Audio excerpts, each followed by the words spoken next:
السلام علیکم ورحمۃ اللہ وبرکاتہ۔ ناظرین کرام، کیا کوئی شخص کسی انسان کو سجدہ کر سکتا ہے؟ کیا اسلام اس بات کی اجازت دیتا ہے؟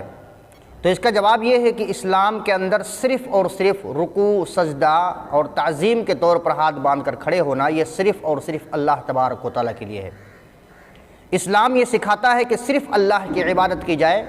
اسلام یہ سکھاتا ہے کہ سجدہ صرف اسی کے لیے، رکوع صرف اسی کے لیے، ہاتھ باندھ کر تعظیم کے طور پر کھڑا ہونا صرف اللہ تبارک و تعالیٰ کے لیے۔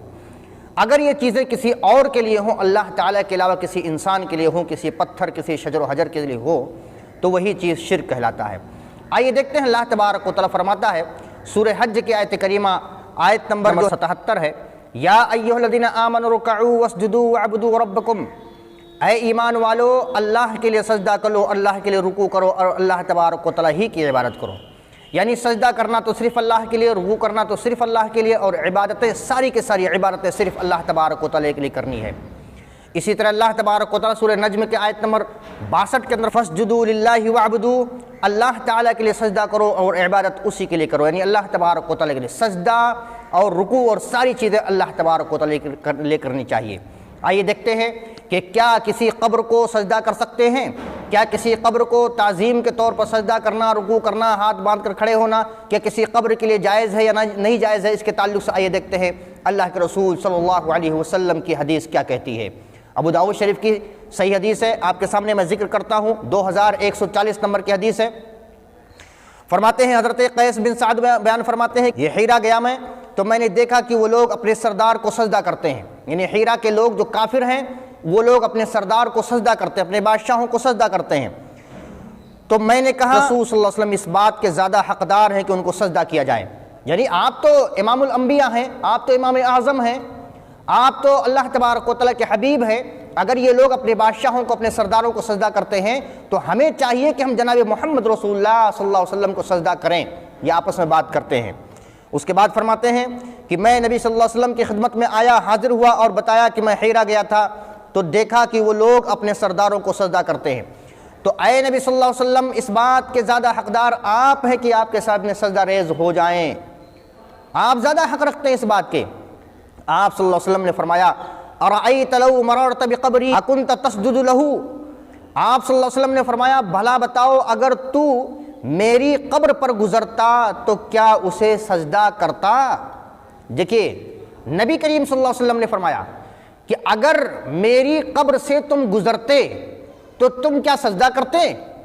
اب ظاہر سی بات ہے، مسلمان کا طریقہ دیکھیے، نبی مکرم صلی اللہ علیہ وسلم پوری انسانیت کے اندر سب سے افضل اور مکرم ہیں، امام الانبیاء ہیں، امام اعظم ہیں، وہ بنی آدم کے سردار ہیں۔ وہ فرماتے ہیں کہ اگر میری قبر سے تم گزرتے تو کیا سجدہ کرتے؟ صحابہ کو کیا کرنا چاہیے تھا؟ صحابہ کو جواب کیا دینا چاہیے تھا؟ فرماتے ہیں قلت لا، میں نے کہا، وہ صحابی فرماتے ہیں میں نے کہا لا، نہیں کرتا، میں آپ کی قبر سے گزرتا میں تو سجدہ نہیں کرتا۔ اتنا بڑا کوئی ولی آج تک پیدا نہ ہوا، اتنا بڑا کوئی نبی آج تک پیدا نہیں ہوا، کسی عورت نے، کسی ماں نے ایسا بچہ جنا نہیں جو جناب محمد رسول اللہ صلی اللہ علیہ وسلم کا مقابلہ کر سکے۔ وہ فرماتے ہیں کہ اگر میری قبر سے گزرتے تو کیا تم سجدہ کرتے؟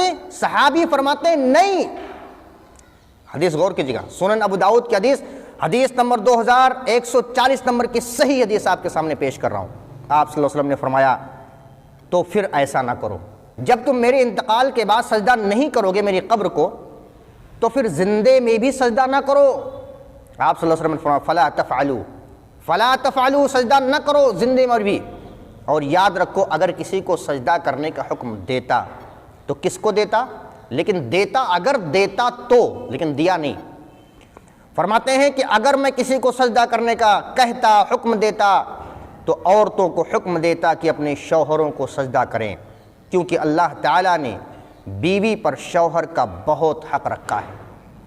اس سے یہ ثابت ہوا کہ جناب محمد رسول اللہ صلی اللہ علیہ وسلم کی قبر کو بھی سجدہ نہیں کرنا چاہیے۔ جب ایسی ذات کو، ایسی شخصیت کو ہم سجدہ نہیں کر سکتے، زندے پر بھی سجدہ نہیں کر سکتے اور ان کے انتقال کے بعد بھی سجدہ نہیں کر سکتے، ان کی قبر کو سجدہ نہیں کر سکتے، تو کیا ہم کسی ولی کو، کسی پیر کو، کسی فقیر کو، کسی مرشد کو کیا ہم اس کو سجدہ کر سکتے ہیں؟ اس کے قبر کو سجدہ کر سکتے ہیں؟ نہیں۔ اسی لیے اللہ تبارک و تعالیٰ نے فرمایا فَاسْجُدُوا لِلَّهِ وَاعْبُدُوا، اللہ تبارک و تعالیٰ کے لیے سجدہ کرو اور اللہ تعالیٰ ہی کی عبادت کرو۔ تمام مسلمانوں سے گزارش ہے کہ اللہ کے لیے سجدہ کریں، تعظیم اسی کی بجا لائیں، تعظیم کے طور پر ہاتھ باندھ کر کھڑے ہوں تو صرف اللہ تبارک و تعالیٰ کے کھڑے ہو، جیسے ہم نماز میں کھڑے ہوتے ہیں۔